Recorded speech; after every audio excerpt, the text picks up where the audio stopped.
Hello प्यारे investor, मैं हूं प्रेस शाह। आज हम फिर से बात करेंगे कि स्टॉक मार्केट में अभी हाल के सिनारियो में कैसे स्टॉक पसंद करने चाहिए। ये सिनारियो में आगे आने वाले समय में हम कौन से स्टॉक अपने पोर्टफोलियो में शामिल करेंगे तो बेहतर रिटर्न मिलेगा, अपना मॉडर्न पोर्टफोलियो कैसा होना चाहिए। आज मैं आपको थोड़ा 2-3 एग्जाम्पल देके समझाऊंगा कि जिससे आपको आपका भी विजन क्लियर हो और आप भी थोड़ा समझ सके कि किस तरह से मार्केट मूवमेंट करता है, किस तरह से फोरकास्ट वर्क करता है और किस तरह से एफआईआई, डीआईआई और बड़े इन्वेस्टर विजन क्या रखते हैं और किस तरह से इन्वेस्टमेंट करते हैं, वो आपको ये वीडियो में थोड़ा समझ आ जाएगा। आपको मैं सबसे पहले एक एग्जांपल देता हूँ जोमेटो का। आज के दिन में आप देखेंगे तो जोमेटो की सर्विस अपने इंडिया में अवेलेबल है, बहुत सारी कंट्रियों में अवेलेबल है। अगर मैंने लास्ट में कोई आर्टिकल पढ़ा था तो वर्ल्ड के 30 से ज्यादा देशों में जोमेटो आज के दिन में कार्यरत है, बराबर। और आज की नई जनरेशन जो है वो जनरेशन को काम करना है और फूड अपने घर पे डिलीवर्ड हो जाए ऐसा करना है। किसी को कुकिंग करने में रस नहीं है या किसी को हाउस वर्क करने में रस नहीं है। तो ये जो नया डेवलपमेंट हो रहा है, नई जनरेशन जो डेवलप हो रही है और जो नया माहौल जो क्रिएट हो रहा है, उसमें एक बात तय है कि आने वाले समय में जोमेटो जैसी कंपनियां अच्छा परफॉर्म करेगी। आज जो इतनी कंट्री में काम कर रही है, आगे आने वाले समय में बहुत सारी कंट्रियों में भी काम करना शुरू करेगी। उसके ऊपर आज के दिन में उसका जो बिजनेस मॉडल है वो भी एक चीज समझना चाहिए कि जोमेटो जो सर्विस देती है वो सर्विस में अगर आप जब ऑर्डर करते हो तो वो जो ड्राइवर आपको या जो उसका डिलीवरी बॉय आपको डिलीवरी देने आता है उसके लिए एक चार्ज लेती है। उसके अलावा वो जिसको ऑर्डर दी जाती है वो फास्ट फूड कंपनी से भी एक एक्स अमाउंट या एक्स परसेंटेज चार्ज करती है और वो अपनी सर्विस प्रोवाइड करके दोनों ही जगह से पैसे कमाती है। नया स्टार्टअप है इसलिए शुरुआत में पैसे बंद होते हैं, वो नेचुरल है। लेकिन धीरे धीरे जैसे ये बिजनेस एस्टैब्लिश होता जा रहा है उसमें उसके ओवरहेड कॉस्टिंग कम होते हैं और मार्जिन बढ़ता जाता है। और उसी को ध्यान में रखते हुए जो भी नई एफआईज आ रही है या डीआईआईज है वो अपना पोर्टफोलियो मूव करके ऐसी जोमेटो जैसी कंपनी में जाना पसंद करते हैं। इसलिए आप एक चीज समझिए, वो मॉडर्न पोर्टफोलियो का सबसे पहला शेयर है जोमेटो। दूसरा मैं मॉडर्न पोर्टफोलियो में आपको शेयर बताऊंगा, इससे पहले भी उसकी कई बार हर जगह बातचीत हो चुकी है, लेकिन क्यों वो लेना चाहिए उसकी बातचीत शायद आपको किसी ने डिटेल में नहीं समझाई होगी। दूसरा मैं मॉडर्न पोर्टफोलियो का शेयर आपको बता रहा हूँ टाटा मोटर्स। टाटा मोटर आज के दिन में देखेंगे तो भारत में, वर्ल्ड में हर जगह पे उसने कई सारे ब्रांड एक्वायर किए हुए हैं। कई सारे ब्रांड के तहत वो अपनी गाड़ियां बना के पूरे वर्ल्ड में वो सेलिंग कर रही है। उसके आगे मैं बता रहा हूं आपको कि आने वाले फ्यूचर में जब ईवी गाड़ियों का जो फ्यूचर एस्टेब्लिश होने वाला है और जिसमें पूरा वर्ल्ड अभी सोच रहा है कि पॉल्यूशन फ्री दुनिया होनी चाहिए और उसमें सबसे ज्यादा अगर कोई कंट्रीब्यूट कर रहा है तो वो टाटा की कंपनियां है।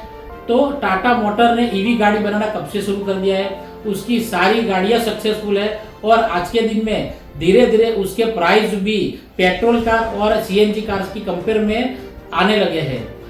सपोज करो अगर ये बजट में या आने वाले बजट में ग्रीन एनवायरनमेंट को लेके अगर अपने देश में या कोई भी कंट्री में अगर ग्रीन एनवायरनमेंट को लेके उसके जीएसटी में या टैक्सेशन में कोई भी ऐसी गाड़ी बनाने वाली कंपनी को बेनिफिट देना शुरू कर देंगे तो ईवी गाड़ियों जो बनती है उसकी प्राइस एकदम से ड्रॉप हो जाएगी और वो बेनिफिट जाएगा कस्टमर को। और जैसे पहले पेट्रोल और डीजल को कार छोड़ के लोग सीएनजी कार लेना शुरू किया था, वैसे ही आने वाले भविष्य में ये सब गाड़ी छोड़ के सब लोग ईवी गाड़ी लेना शुरू कर देंगे। तो आने वाले समय में जो कंपनियां ईवी गाड़ी के बिजनेस में है और वो एस्टैब्लिश हो चुकी है उसको ज्यादा बेनिफिट मिलेगा। अभी टाटा मोटर का शेयर ऊपर के लेवल से 400 रुपये जितना डाउन हो चुका है और 8 और 10 के पीक पे ऊपर अवेलेबल है। जैसे ही उसका सेल्स बढ़ेगा ईवी गाड़ियों का, जैसे ही मार्जिन बढ़ेगा, वैसे ही वो स्टॉक एकदम से रोबस्टली उसका प्राइस शूटअप होना शुरू कर देंगे। तो दूसरा शेयर हो जाता है टाटा मोटर। तीसरा शेयर हो जाता है अदानी पावर। जैसे ही ईवी गाड़ियों का चलन मार्केट में शुरू होगा, हर जगह पे ईवी चार्जिंग स्टेशन लगना शुरू हो जाएंगे हर गांव, हर गली, हर नुक्कड़ पे आपको ईवी चार्जिंग स्टेशन दिखना शुरू हो जाएंगे आने वाले समय में। तो सभी कंपनियों को ये पावर की जरूरत पड़ेगी और उस टाइम पे हम ये सोच रहे हैं कि ये जो पावर टैरिफ आज के दिन में 2 रुपया, 3 रुपया, 4 रुपया चल रहा है, वो टैरिफ हाइक हो जाएगा।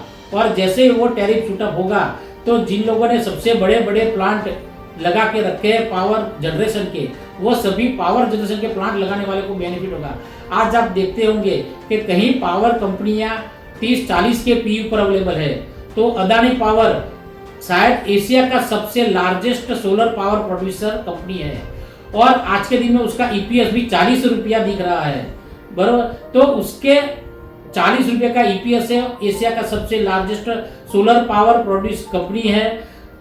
आने वाले समय में उसकी डिमांड और बढ़ने वाली है और जैसे ही डिमांड बढ़ेगी तो वैसे ही वो उसका टैरिफ भी शूटअप होगा। टैरिफ जैसे शूटअप होगा वैसे ही इमीडिएट उसकी प्रॉफिटेबिलिटी भी बढ़ेगी और जैसे ही प्रॉफिटेबिलिटी बढ़ती है तब वो शेयर्स भी शूटअप होना शुरू हो जाते हैं और एफआईआई से डीआईआई से वो एडवांस में 3-4 साल 5 साल को फोरकास्ट करते हुए एडवांस में एक्यूमुलेट करना उसको शुरू कर देते हैं।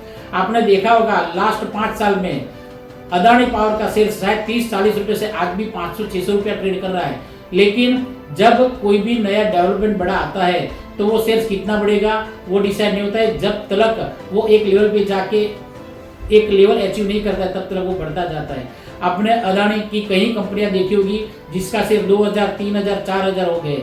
उसका होने का कारण यही है कि उसका फ्यूचर प्रोस्पेक्ट देख के एफआईआई इन्वेस्ट करती है, ना कि प्रेजेंट रिजल्ट देख के। तो ये तीसरा स्टॉक हो गया अदानी पावर जो आपके मॉडर्न पोर्टफोलियो में होना चाहिए। और ये तीनों कंपनियां आने वाले समय में इन डिमांड कंपनियां रहेगी, इन डिमांड उनकी प्रोडक्ट रहेगी और उनका ईपीएस भी एकदम हैंडसम आएगा।